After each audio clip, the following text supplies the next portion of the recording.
Good morning students. Class 12 subject biology में जो lesson 4 चल रहा था, लेसन 4 में ही टॉपिक है गर्भ निरोधक के प्रकार। ये पार्ट 2 है। जो पहला पार्ट था उस पार्ट में आपने दो विधियां पढ़ी थी। नंबर 1 जो पढ़ी थी वो थी प्राकृतिक या परंपरागत विधि, और जो दूसरी विधि थी वो रासायनिक विधि थी। तो उसी के आगे दो विधियां पढ़ने के बाद आज तीसरी विधि है हार्मोनिक गर्भ निरोधन और बाधा विधियां या यांत्रिक विधियां। तो ये दोनों विधियां पढ़ेंगे आज हम। तो वीडियो शुरू करने से पहले अगर आप हमारे चैनल पर नए हैं तो चैनल को सब्सक्राइब कर लें, बेल आइकन को दबा लें ताकि आपको वीडियो की नोटिफिकेशन मिल सके। तो चलिए तीसरी विधि देखते हैं, हार्मोनिक गर्भ निरोधन। आप लोग जानते होंगे कि गर्भ को रोकने के लिए, संतान उत्पत्ति को रोकने के लिए कुछ जो दवाइयाँ आती हैं, जैसे गर्भ निरोधक गोलियां आती हैं और उसका नाम जैसे मालाडी है, सहेली है। तो इस प्रकार से वो गोलियां आती हैं। तो उन्हीं गोलियों को हम इन्हीं हार्मोनिक गर्भ निरोधन में पढ़ेंगे। तो चलिए शुरू करते हैं।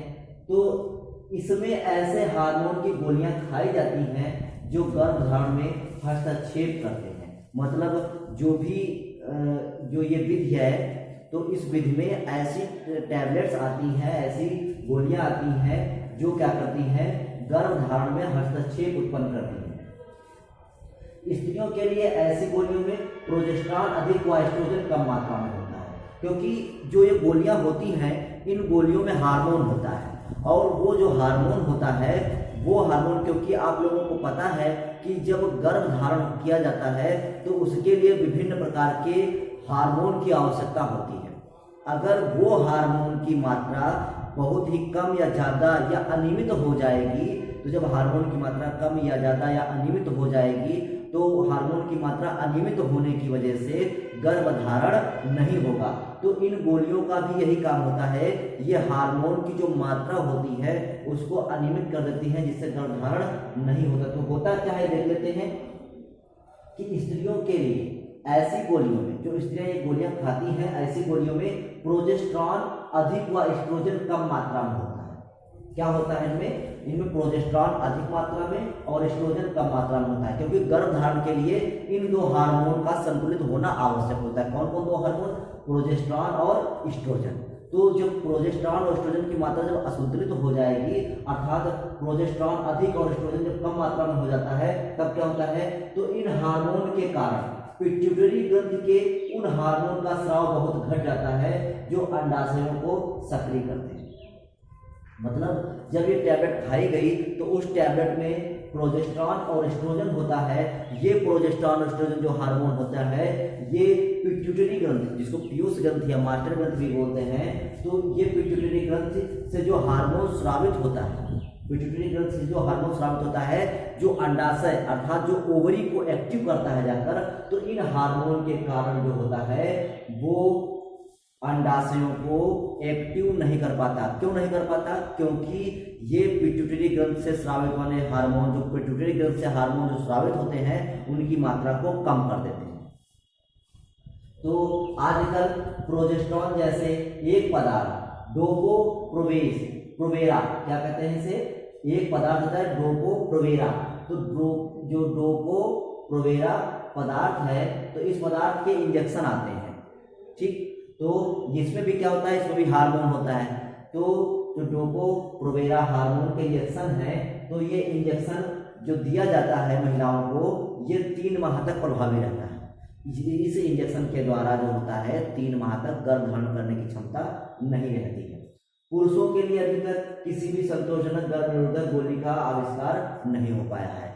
जितनी भी कोई भी टैबलेट्स बनी है वो सिर्फ महिलाओं के लिए ही बनी है, पुरुषों के लिए अभी तक कोई भी टैबलेट्स का आविष्कार नहीं हो पाया है। तो ये जो हार्मोन गर्भ निरोधन जो विधि है, इसमें केवल हार्मोन के प्रभाव को घटाया या बढ़ाया जाता है, जिस कारण से गर्भधारण नहीं हो पाता है। तो ये एक विधि हो गई। फिर दूसरी विधि आती है बाधा विधियां या यांत्रिक विधि। बाधा विधियां यांत्रिक विधियां क्या होती हैं? इस विधि में जो होता है कि कुछ ऐसे बाह्य साधनों का प्रयोग किया जाता है, कुछ ऐसे बाह्य साधनों का प्रयोग किया जाता है जो लैंगिक अंग पर प्रयोग करने के बाद लैंगिक अंग में प्रयोग करने के बाद गर्भधारण जो नहीं हो पाता है, तो क्या होता है देखते हैं। ये विधि शुक्राणुओं को गर्भाशय या गर्भनालों में पहुंचने से रोकने के लिए अपनाई जाती है, क्योंकि जो ये जिसमें जो पदार्थ यूज किए जाते हैं, इन पदार्थों इन चीज़ों के द्वारा जो शुक्राणु हैं वो गर्भाशय तक नहीं पहुंच पाते हैं। तो वही लिखा हुआ है कि ये विधि शुक्राणुओं को गर्भाशय या गर्भनालों में पहुंचने से रोकने के लिए अपनाई जाती है। इन विधि में कौन कौन सी चीजें आती हैं? योनिधानी, ठीक, योनिधानी, वैजाइना पाउच इसे बोलते हैं, इंग्लिश में क्या बोलते हैं? Vagina pouch. तो योनिधानी, डायाफ्राम, डायाफ्राम नहीं है ये डायाफ्राम नहीं है, बल्कि क्या है? डायाफ्राम। एक प्रोडक्ट आता है तो ये डायाफ्राम। और सर्विकल कैप, एक सर्विकल कैप आता है। तो ये प्रोडक्ट जो आते हैं इनका प्रयोग किया जाता है बाधा के रूप में, बाधा उत्पन्न करने के रूप में। जो ये प्रोडक्ट हैं, इन प्रोडक्ट के द्वारा शुक्राणुओं को गर्भाशय तक नहीं पहुंचने दिया जाता है। और जो ये प्रोडक्ट हैं ये क्या करते हैं? ये प्रोडक्ट यौन संचरित रोग, जो सेक्सुअली ट्रांसमिटेड डिजीजेस होती हैं, उनको भी रोकने का काम करते हैं। तो इस प्रकार से ये दो महत्वपूर्ण विधियां हैं, इन विधियों को आप समझिए।